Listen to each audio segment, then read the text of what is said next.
नमस्कार दोस्तों, आज की कहानी है इंसानियत अभी तक जिंदा है। एक सज्जन रेलवे स्टेशन पर बैठे गाड़ी के इंतज़ार कर रहे थे। तभी जूते पॉलिश करने वाला एक लड़का आकर बोला, साहब बूट पॉलिश कर दूं?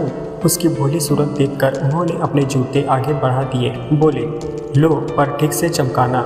लड़के ने काम तो शुरू किया, परंतु अन्य पॉलिश वालों की तरह उसमें तेजी नहीं थी। वे बोले, कैसे धीरे धीरे काम करती हो, जल्दी जल्दी हाथ चलाओ। वह लड़का चुप रहा। इतने में दूसरा लड़का आया। उसने उस लड़के को तुरंत अलग कर दिया और खुद ही फटाफट काम में जुट गया। पहले वाला गूंगे की तरह एक और खड़ा रहा। दूसरे ने जूते चमका दिए।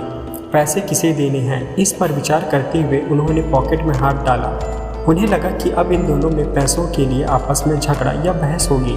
फिर उन्होंने सोचा, जिसने काम किया उसे ही पैसे मिलना चाहिए, इसलिए उन्होंने बाद में आने वाले लड़के को पैसे दे दिए। उसने पैसे ले तो लिए, परंतु पहले वाले लड़के की हथेली पर रख दिए। प्रेम से उसकी पीठ थपथपाई और चल दिया। वह आदमी आश्चर्य से देखता रहा। उसने लड़के को तुरंत वापस बुलाया और पूछा, काम तो तुमने किया, फिर पैसे उसे क्यों दे दिया? यह क्या चक्कर है? लड़का बोला, साहब यह 2 महीने पहले चलती ट्रेन से गिर गया था। हाथ पैर में बहुत चोटें आई थी। भगवान की कृपा से बेचारा बच गया, नहीं तो इसकी माँ और बहनों का क्या होता। बहुत स्वाभिमानी है, भीख नहीं मांग सकता, इसलिए हमने अपने समूह में शामिल कर लिया, जिससे कि अपने परिवार का पेट पाल सके।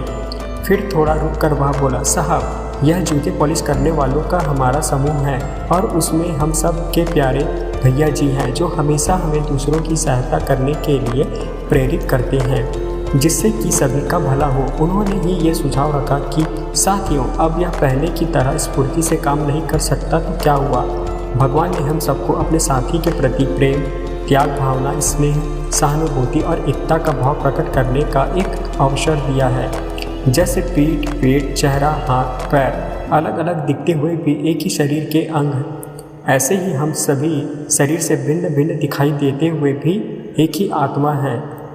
हम सब एक हैं। स्टेशन पर रहने वाले हम सब साथियों ने मिलकर तय किया कि हम अपनी एक जोड़ी जूते पॉलिश करने की आय प्रतिदिन इसे दिया करेंगे और ज़रूरत पड़ने पर इसके काम में सहायता भी करेंगे।